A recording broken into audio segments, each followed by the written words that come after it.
Hello, I'm Roz Kalb. I'm a clinical psychologist, and I'm here today with my colleague, Mandy Rohrig, who's a physical therapist.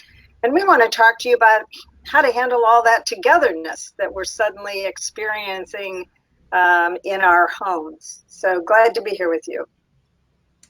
So, Roz, thank you for the introduction, but I want to start by asking you a question.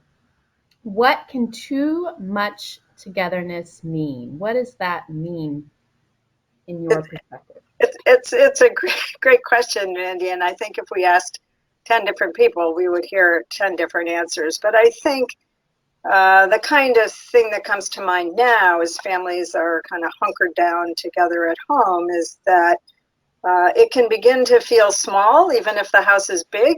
It can feel like there's no space for yourself, no space for your interests and activities.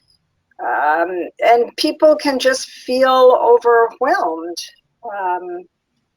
by having to be together all the time. How about you, Mandy?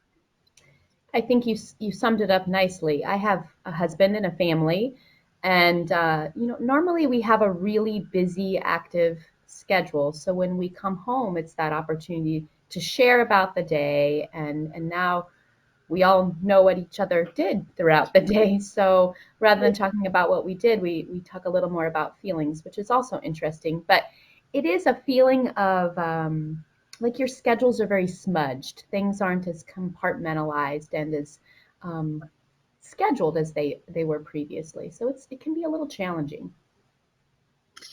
Sort of being on top of each other all the time. Right. So, what does being together in a time like this, a crisis like this, offer people? I think it can afford people a little bit of comfort, right? A little bit more of a sense of security during an uncertain time. Certainly less loneliness and more company with your family and close members that you're living with. Um, and I think that offers a feeling of safety, right? Wouldn't you agree? I also think that it allows family members and people who live together an opportunity to see and experience the full spectrum of someone's emotions throughout the day, which can Certainly be does. a little frightening at times, but it can also be a way to connect and join people together in a different way than when people were out and about doing their own things. So, we've talked about feelings of being smudged, overcrowded, overclose, on top of each other. And we've also talked about safety, comfort, a feeling of security, knowing your loved ones are there. How can people balance this, the positives and the negatives? Well, I would actually pose that question to you, Roz. I mean, how do you think we could be doing this? As a physical therapist, I just want to move around more, but certainly from a psychologist perspective, what do you think people should do?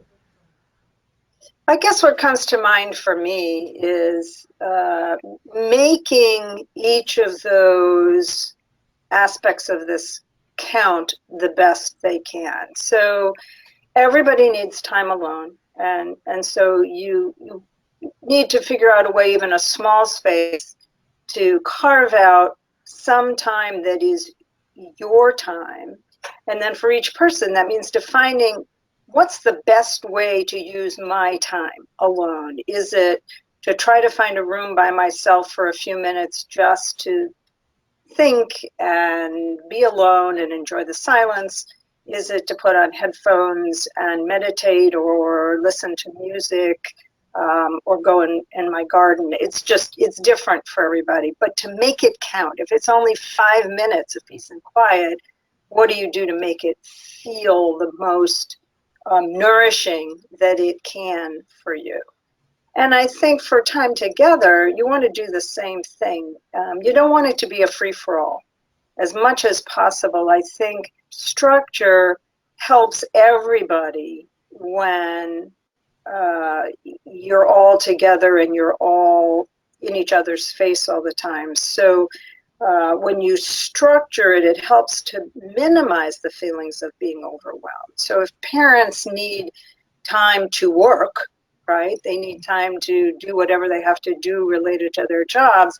That's a time to schedule very specific activities for the kids, whether it's working on homework assignments or taking an online class or dribbling the basketball out in the driveway. You want to have structured times, I think. And that way you're optimizing both alone time and together time. Mm-hmm. But I don't want us to sound unrealistic to all the folks out there who are listening. So I'm wondering how you've managed to find this balance, Mandy. You've got 3 little ones at home. You have a very busy household and busy career. So what's it like for you in particular? I mean, honestly, I don't think I've figured it out yet. Like many of us out there, I think we are adapting and learning as we go along. And actually, I find a lot of inspiration in our folks with MS who are living with this every day and the families who are living with MS every day because they're managing and dealing with their symptoms and responding to those emotions and those physical challenges hour to hour and day to day, similar to how all of us now living with the COVID pandemic are responding to our feelings and the challenges that we're faced with, these unique challenges that we're faced with every day. So again, in short, I really haven't figured it out, but I'm learning and I'm realizing teachers probably need to get paid a whole lot more as I'm trying to homeschool my kiddos. But I think it's also allowing us permission that things aren't going to be the same and being okay with that and setting new and different expectations for the environment that we're in.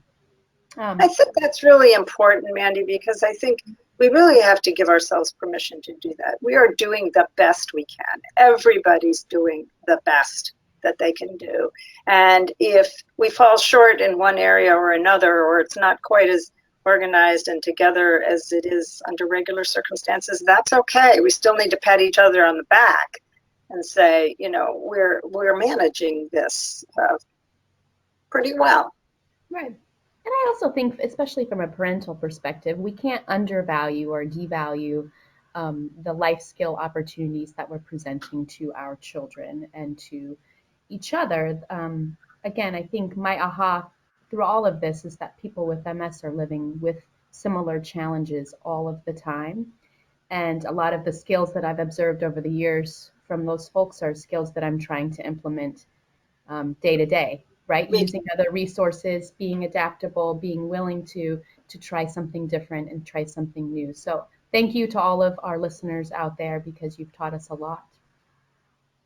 So Roz, if you don't mind me asking, how have you managed to find that balance? I think it can be difficult for people not only with children, but certainly people who are living with their partner or their spouse without families in the home.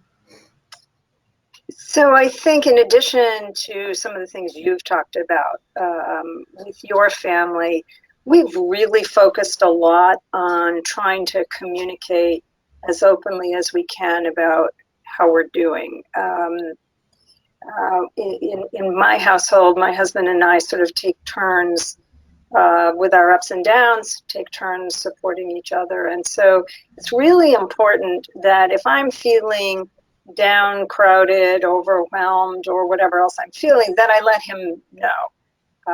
He can't help or be supportive if I keep it all inside. And besides, if I try to keep it all inside, I can get pretty cranky, and vice versa. So we really had a heart-to-heart about needing to be very open about how we're doing, how we can help one another, and how we can continue to enjoy each other's company in these very close quarter times.